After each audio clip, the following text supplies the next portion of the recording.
I was in the army. I was with the Highland Light Infantry. We were stationed at Drimmen, which is near Loch Lomond. Then they decided to move the whole camp from Drimmen to Bodmin in Cornwall, which was very good because it had a cinema which wasn't available at Drimmen. A chap that was in the billet was me. Him and I went to Bodmin in the afternoon. He was courting a girl called Betty Clark, and Betty Clark and Heather were together. So she thought we would like to make up a foursome. So she asked me to phone before 4 o'clock to see whether I was coming to the cinema or otherwise. There was a chap in the camp called, what was his name now? I'll forget his name. And he knew Heather. They went to the same school. So I said to him, do you know somebody called Heather Harris? Oh, she's a cracker, she is. So I thought, well, I'll go. So the first time that I met Heather, she had a lovely suit and a mandarin collar blouse, which was excellent. So we went to the cinema Monday and Thursday, which was very nice. When we were together, it was absolutely superb. I never felt uneasy or anything. I felt very happy and contented.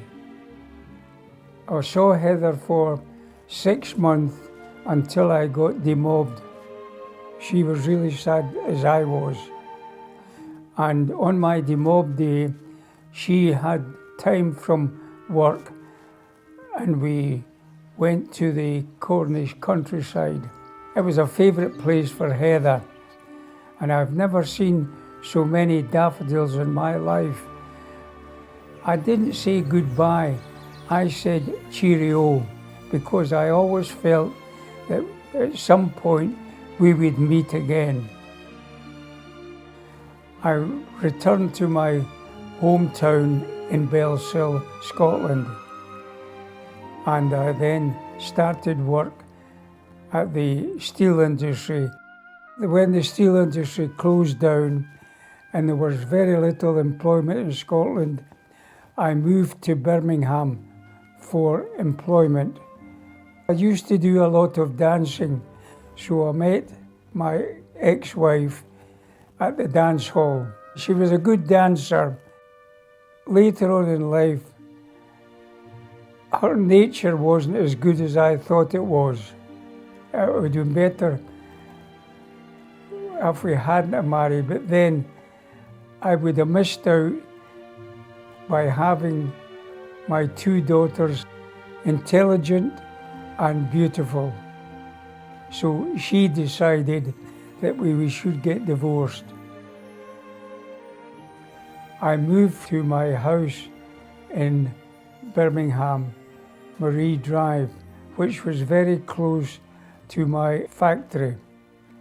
And lo and behold, by pure coincidence, 42 years later, Heather came to live a few hundred yards from where I live in Birmingham. Unbelievable in the fairy tales. But she saw me walking to go up to Shirley Road. But she said, oh, there's my Dusty. She recognized me after 42 years. She didn't have a clue that I was here. It was quite like a flabbergasting that we met up again. Heather was in my eyes, my soulmate and sweetheart. I was very glad to have met her again. We saw one another quite a number of years, and I used to see her 3 times a week. She was an excellent baker, and she used to make Cornish pasties, and she would bring me one over every week, which I thoroughly enjoyed. I met Heather in '91 until she passed away in, I think it's 2013. She's always in my mind just because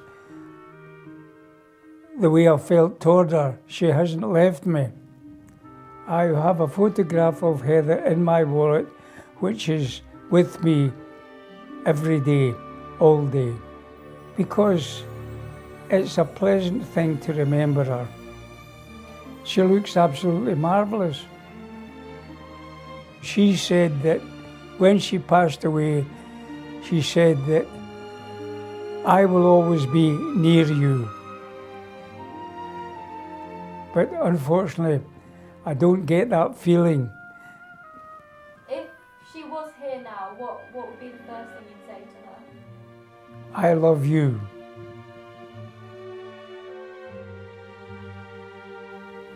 If I was to see Heather again, I would say that I love her very much. And I'm glad that we are together again.